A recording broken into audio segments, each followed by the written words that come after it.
السلام علیکم ورحمۃ اللہ وبرکاتہ۔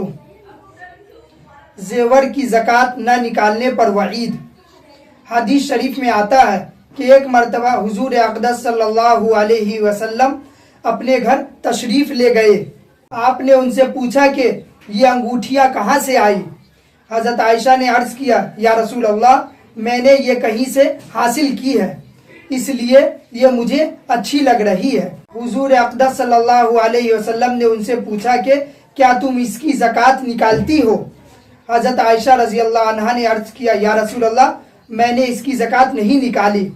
آپ نے فرمایا کہ اگر تم یہ چاہتی ہو کہ اس کے بدلے تمہیں آخرت میں آگ کی انگوٹھیاں پہنائی جائے تو تم بے شک اس کی زکوٰۃ نہ نکالو، لیکن اگر تم آگ کی انگوٹھیاں پہننے سے بچنا چاہتی ہو تو اس کی زکوٰۃ ادا کرو۔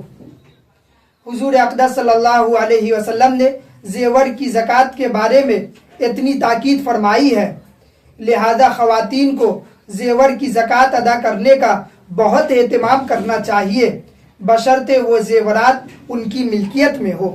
عورت کی ملکیت میں زیور ہونے کا مطلب یہ ہے کہ وہ زیور یا تو اس نے اپنے پیسوں سے خریدا ہو، یا کسی نے اس کو ہدیہ کیا ہو، یا وہ شادی کے موقع پر اپنے ماں کے گھر سے لائی ہو، یا شوہر وہ زیور مہر کے طور پر بیوی کو دیا ہو۔ مثلا مہر 50,000 روپے تھا اور شادی کے موقع پر شوہر کی طرف سے زیور چڑھایا گیا، لیکن چونکہ اس وقت کوئی وضاحت شوہر نے نہیں کی تھی، اس لیے وہ زیور شوہر کی ملکیت میں تھا۔ اب اگر وہ شوہر یہ کہہ دے کہ میں نے شادی کے موقع پر جو زیور چڑھایا ہے وہ زیور میں تمہیں مہر کے طور پر دیتا ہوں، تو یہ زیور بھی اب بیوی کی ملکیت میں آ جائے گی اور یہ زیور اس کا ہو جائے گا۔ اب اس زیور کی زکوٰۃ بیوی پر فرض ہوگی، شوہر پر فرض نہیں ہوگی۔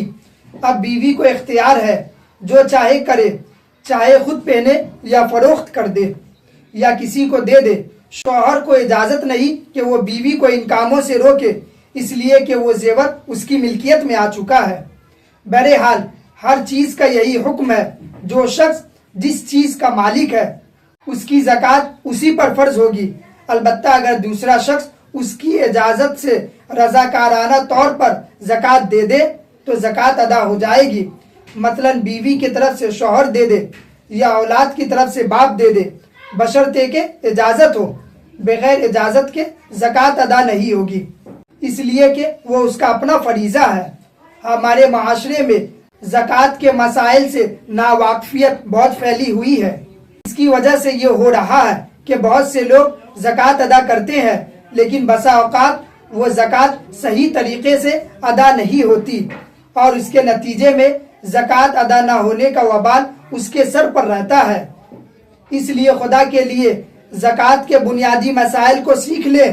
یہ کوئی زیادہ مشکل کام نہیں، کیونکہ انسان کے پاس جتنے اثاثے ہیں ان میں صرف 3 چیزوں پر زکوٰۃ واجب ہوتی ہے، ایک سونا چاندی، دوسرا پیسہ اور تیسرا سامان تجارت پر، یعنی ہر وہ چیز جو فروخت کرنے کی نیت سے خریدی گئی ہو اس پر زکوٰۃ واجب ہے۔ اس کے علاوہ گھر کے اندر جو استعمال کی چیزیں ہیں، گھر کی فریج، رہائش مکان، استعمال کے برتن وغیرہ، اس پر زکوٰۃ واجب نہیں۔ البتہ گھر میں یا بینک میں جو پیسے رکھے ہوئے ہیں، یا گھر میں جو زیور اور سونا چاندی ہے، یا کوئی مکان اور فلیٹ فروخت کرنے کی نیت سے خریدا ہے تو اس پر زکوٰۃ واجب ہے، لیکن اگر رہنے کے لیے مکان خریدا ہے تو اس پر زکوٰۃ واجب نہیں۔ بہرحال زکوٰۃ کی ادائیگی کا عمل بہت آسان ہے، مشکل نہیں، لیکن ذرا سمجھ لینے کی ضرورت ہے۔ خاص طور پر عورتوں کو اپنے زیور کے مسائل سمجھ لینے کی ضرورت ہے، کیونکہ ان کے پاس پیسے زیادہ نہیں ہوتی، صرف زیورات ہوتی ہے، اس لیے وہ اپنے زیورات کے مسائل اچھے طریقے سے سمجھ لے اور اس کی صحیح سے زکوٰۃ نکالے، تاکہ قیامت کے دن ان کو اس زیور کی شکل میں آگ کا انگارہ نہ پہننا پڑے، نیکلیس کی جگہ پر آگ کا نیکلیس نہ پہننا پڑے، ہاتھ کی چوڑیوں کی شکل میں آگ کے انگارے نہ پہننے پڑے اور انگوٹھیوں کی جگہ پر آگ کی انگوٹھی نہ پہننا پڑے۔ اللہ تعالی ہم سب کو دین کی اس ستون کو صحیح سے سمجھنے کی توفیق عطا فرمائے اور اس کو ٹھیک ٹھیک ادائیگی کی بھی توفیق عطا فرمائے، آمین۔ وآخر دعوانا ان الحمد للہ رب العالمین۔